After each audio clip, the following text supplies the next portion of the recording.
What's up, guys? I'm in Pittsburgh right now, in one of the parks here, and I want to talk to you about dealing with traumatic events, because this is a really good opportunity, because I just lost my eBay account. Well, okay, I lost a eBay account, and at this point, honestly, it really doesn't matter. But for a lot of you guys, this is like the biggest trauma that you can face as a dropshipper, because dropshipping is the thing that you are using to try to change your life, and you haven't changed your life yet.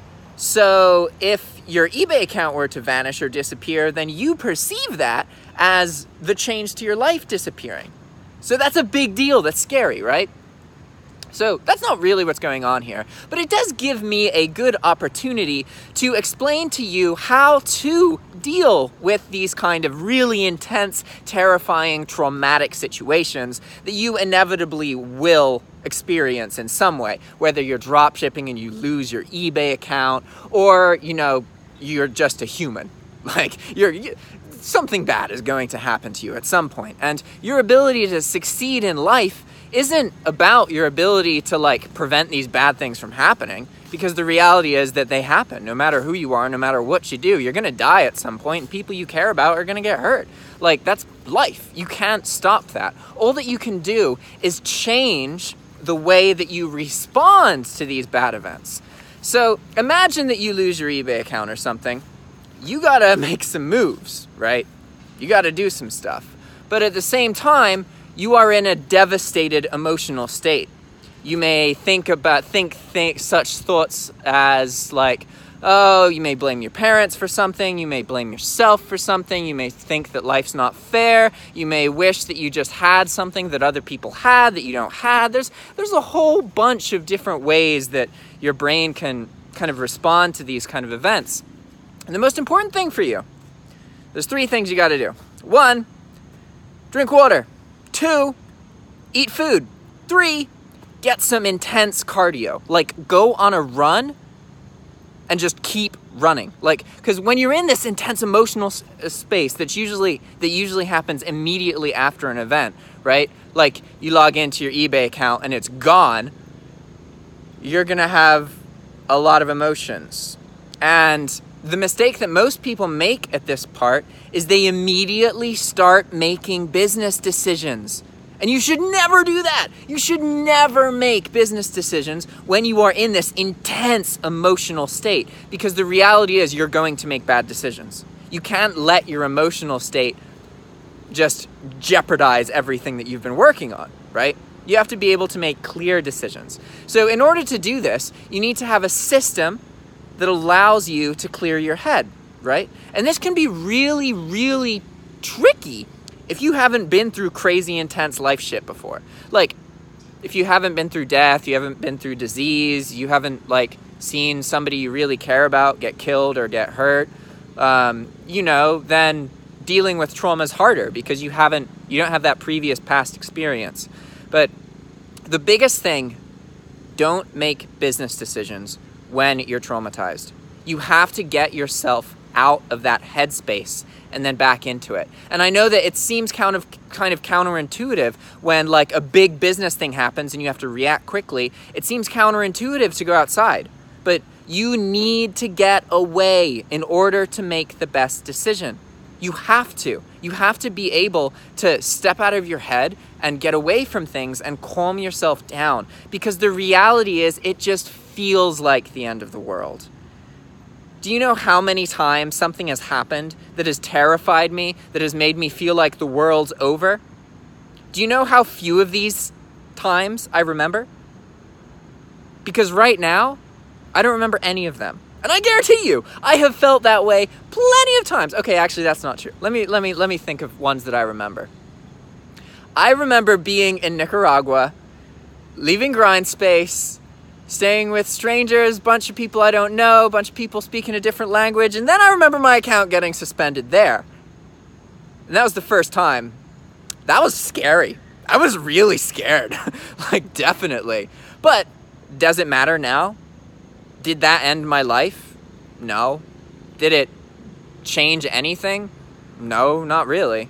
Ultimately, I made the best out of what happened and worked with it. And I was able to find ways to earn money online that weren't as unstable as dropshipping. Like, that really opened my eyes. And a few other events were like, why should I put so much time and effort into making dropshipping like really profitable and big when like the whole reason that I got into it in the first place was to be able to quit my job, not earn much money, but like I literally just wanted to work for an hour or two a day and have my bills paid and have to do other things to earn more money. Like that was the goal of my life for years and years and years. That was what I idolized about. I fantasized about that lifestyle. And now it's like, you can have that lifestyle. And the thing that originally gives it to you, in my case, dropshipping, doesn't have to be the thing that allows you to maintain that lifestyle, right? Like, because I don't want to dropship all the time. Dropshipping's boring. Like, it's really boring, and it's not like it's fulfilling. I'm not bringing better deals to anybody or anything. I'm just, like, taking advantage of the fact that a lot of people don't know you can use Amazon and Walmart to order shit, which is, like, stupid, really. I mean, I'm not making these people's lives any better. Like, oh yeah, I'm bringing them more convenience. They could fucking go to Amazon.com and get the product even faster than buying it from me from eBay. There is nothing that these people are benefiting from purchasing from me. The only time that was possibly not true was if they were like a GSP customer and I was the only person selling the item that they wanted and that they didn't have access to it. And by me shipping it to eBay GSP and then to their international location, they were provided with access to something they don't normally have, right? But to say that's not most of the customers on an eBay like dropshipping account for sure. Absolutely not. So to say that like my store was conveniencing people or like was making their lives better in any way, that's incredibly ignorant and it's just not true, right? And so like I've been aware of this fact. And that bothers me a bit because I want to have like a positive foothold. I want to have a positive impression on people. I want to make a positive difference in other people's lives. That's like why I think I exist. That's how I validate my own existence, is my effect on other people, right? So I'm not saying that you shouldn't dropship or anything like that, because for me, like dropshipping absolutely changed my life. But if you're not careful, then you can spend way too much time to change your life when you don't actually need to, right? Like, you gotta be more open-minded. Dropshipping is just one of tons and tons of different possibilities. And if you rely exclusively on it, then you're gonna get in trouble because inevitably something will happen at some point. But this video is not really about dropshipping. It's supposed to be about dealing with these traumas. So let's get more back to that subject. Remember I told you there are 3 main things you wanna focus on? Those are the initial things that you want to focus on immediately after going through trauma. And trauma can mean a lot of different things to a lot of different people, right? And for the context of this video, I'm talking about like any event really that puts you in a place where you are incredibly emotional, you're like throwing up, you're really nauseous, you can't eat food, like that's the psychological event you're going through right now, right? And so I want to help share with you how I get through these experiences because I've been through them way too many times, like just way too many times. And you definitely get numb to it eventually and you get used to it. And the reality is you got to drink water, you got to eat food, you got to get exercise. These are the first 3 things you have to do once you're being affected by a trauma. And it's going to be really hard, particularly the eating, because when you're going through an intense emotional trauma and you're like facing the uncertainty of the world in full force, you're gonna have like no appetite, and the thought of food is going to probably make you nauseous, but you have to eat anyway, because now that you're in this very heightened emotional state, if you fail to supply your body with the things that it needs, then you're going to crash even more. And you're in a very vulnerable position now because of all this emotional shit that's going on. You're prone to reckless decisions, rash decisions, and bad business decisions. You don't want to put your body against you as well. You want to do everything that you possibly can to get your body and your mind to recover from this traumatic episode and then get back into your day-to-day life that you can, make good decisions in that mindset, right? So When it comes to food, anything that you can get in your body is going to go a long, long way. It's good to do simple stuff like bread or soup.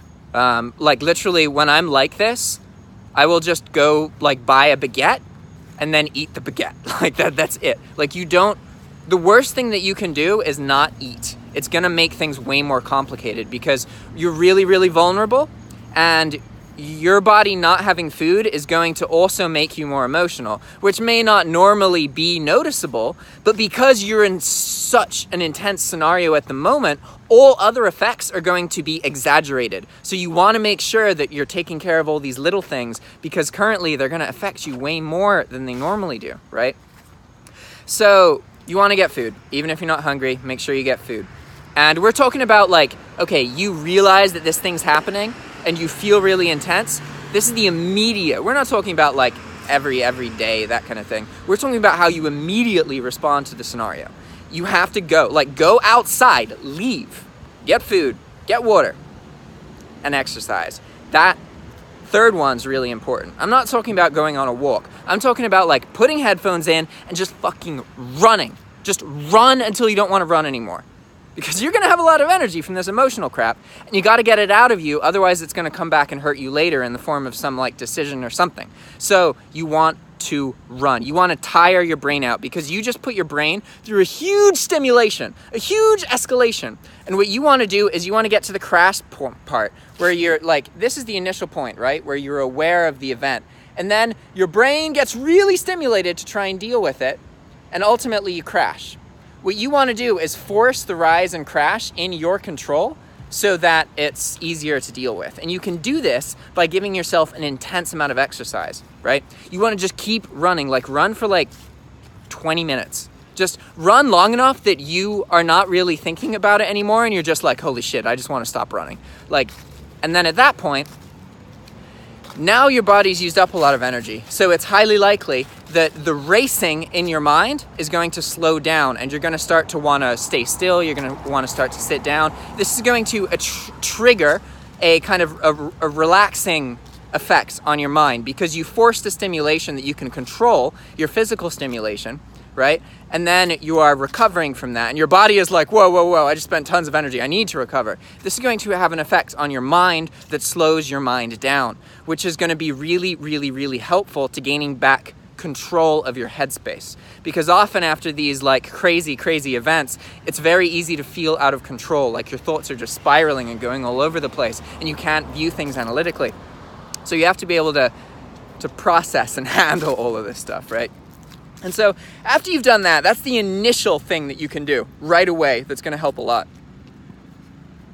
The next thing is to determine your next best steps.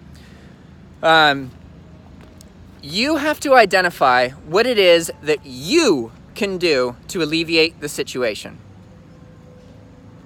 You have to take some time to write those things down or document them somewhere, and then not do them. This is really important. Don't do them yet. I know that you want to do them straight away, you want to get them done with, but make sure you document these things that you have to do to fix the problem, identify your next steps, and then don't do them. Because now what you want to do is you want to go do something else. Something that has nothing to do with whatever it is that you're worried about. You have to get your mind away from it again, because you were so recently traumatized by it, you're not going to be able to just go rest, relax, and then come back and think about it for a second and it's going to be peaceful. Like, the act of thinking about it is going to increasingly make you more traumatized again. So you have to think about it just long enough to identify the next steps, document them, and now your mission is to get it out of your head. You have to go find someone to hang out with who won't talk to you about this stuff, or watch a movie that has nothing to do with it, or go cook with food, or like hang out with your family, or do something that will take you away. And then after you do that, now you can focus on those next steps that you need to do to resolve whatever caused this traumatic situation. And these next steps, you know, they could be 4 years in the making. They could be 2 months. It's really hard to tell. But in general, understand that there are going to be times in life where you go through intense, traumatic situations. you are going to think that everything that you have worked for is for nothing. You are going to think that your life is over. You are going to feel like it's the end of the world. And the reality is that it's not. But you gotta have these kind of mental mechanisms in place to make sure that you're able to deal with these traumas that you will inevitably face in a healthy way. Because the reality is, we can't control what happens to us, but we can control how we perceive it. If you are traumatized or hurt by something, you are faced with a decision. You can let that trauma be the thing that screws your life up, or you can make that trauma one of your greatest strengths. And I encourage you to do the latter. All right, guys, thanks for watching, and I'll see you next time. Ciao.